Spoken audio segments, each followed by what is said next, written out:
Let me ask you an important question. What do you really want most in life?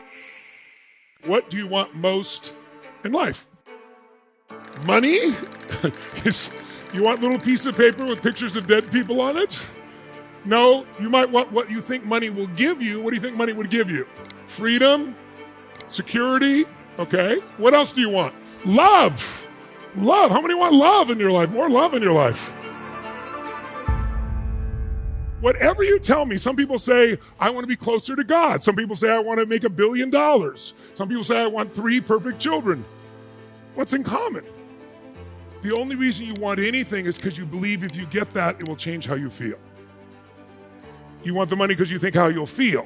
You say, no, it's what I'll get. No, what you get will affect how you feel. If you say, I want to be closer to God because of how you'll feel. I want my children to be so happy. Why? How does that make you feel when they're happy? We think of ourselves in the Western world of the mind, but you're a hell of a lot more than your mind, aren't you?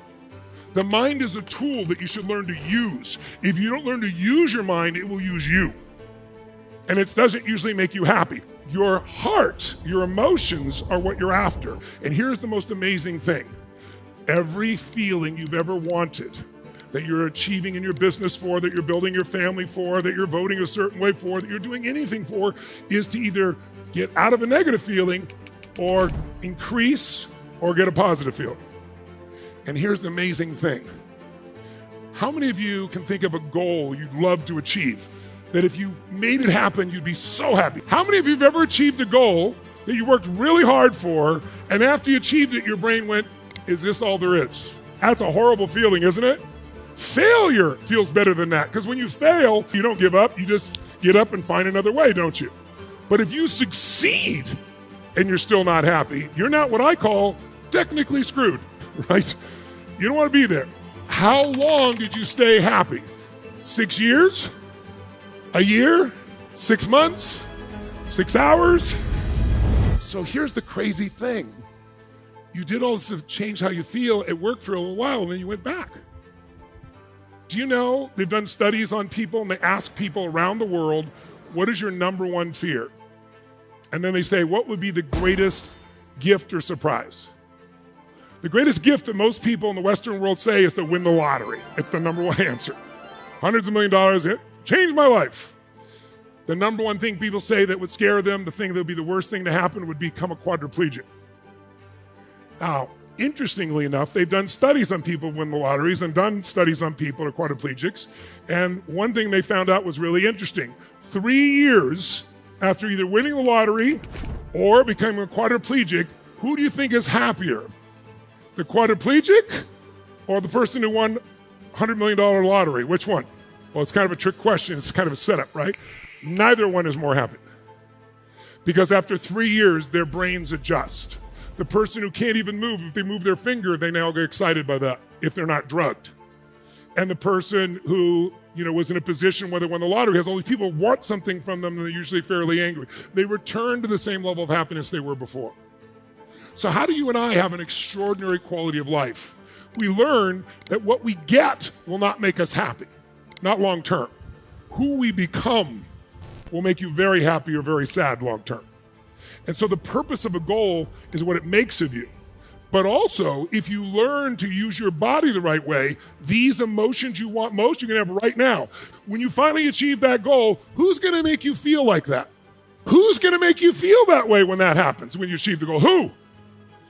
You. So if that's true, why wait? I hear people all the time say things like, man, this is the most horrible thing in the world. This is so terrible. Someday I know we'll look back and we'll laugh about this. I say, why wait? Let's look back and laugh now.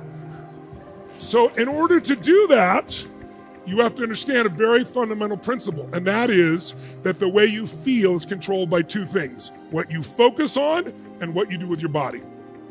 The way you move is the most powerful piece. Now, when I say the way you move, I include your voice, your face, all that. This area of your face right here has 37 muscles. But if you keep making the same facial expressions, you keep having the same biochemistry, you keep feeling the same feelings. But if you change your facial expression, change your movement, everything changes. Is it possible to have a really magnificent, beautiful life and not feel it? Is it possible to have lots of people love you and you not feel loved? Is it possible for you to have tremendous abundance but feel scarcity inside? Of course, because you can overwrite all this with your mind if you don't learn to use your body. So success doesn't guarantee fulfillment. In fact, listen to me now. Success without fulfillment is the ultimate failure. So if you want a better life, we got to train ourselves to use our body, not just while I'm telling you here, but to develop some new simple habits that'll make you feel this way all the time. And so problems can happen. You're like, bring it to me. I know a lot of people who have a great life, but they never celebrate. How many have done this? How many of you have ever had something happen where you really achieved something great, you were really excited, but you toned it down around other people because you didn't want to make them feel bad? But here's what happens. When you have a great success and then you try to make yourself not feel too happy or excited around other people, does that make things better for them? No. Does it make them better? No. Does it make them grow? No. But here's what it does do. It teaches your brain it's not good to be too happy. And then that becomes a habit. So even when you succeed, you never fully celebrate. So I've worked with so many multi-billionaires that come to me and they're miserable, or people that are people you think would be the happiest people in the world, very famous celebrities in music or in movies or athletes. And they're miserable inside because they don't celebrate. So Michael Phelps is a good friend of mine also. Michael Phelps has more gold medals than most countries. And he was depressed all the time because he'd get to the goal and just achieve it and I have to do it again. So one of the things he had to learn was how to train his nervous system to actually celebrate, because he didn't celebrate for long. He celebrated for a second. Work his life for 8 years and then celebrate for a millisecond. So let's try a little experiment. What if you developed a new belief? And the new belief was, I don't need an excuse to feel good. You go, well, that sounds stupid, just to be happy for no reason. Well, really? Most people are unhappy for no reason. How's it going? Feel like, how come? Woke up. But how you feel? I'm feeling so good. Why do you feel good? I don't know. I just feel good. Take that person to the funny farm, right? There's something wrong with them. So I'm telling you there's something wrong with us in our culture, which has caused us to not celebrate and feel more alive. Because by the way, when you're in a great state, you treat other people better or worse. Better or worse. When you're in a great state, do you perform at a higher level or a lower level? Which one? Higher level. When you're in a great state, you're better in every way. So it's not about being positive. It's about being intelligent. It's stupid to allow yourself to stay in a lousy state. You go, Tony, but with all the problems in the world, by you going into a lousy state doesn't make any problem get solved. It lowers your energy so you'll do nothing about it. So it's our job to train ourselves.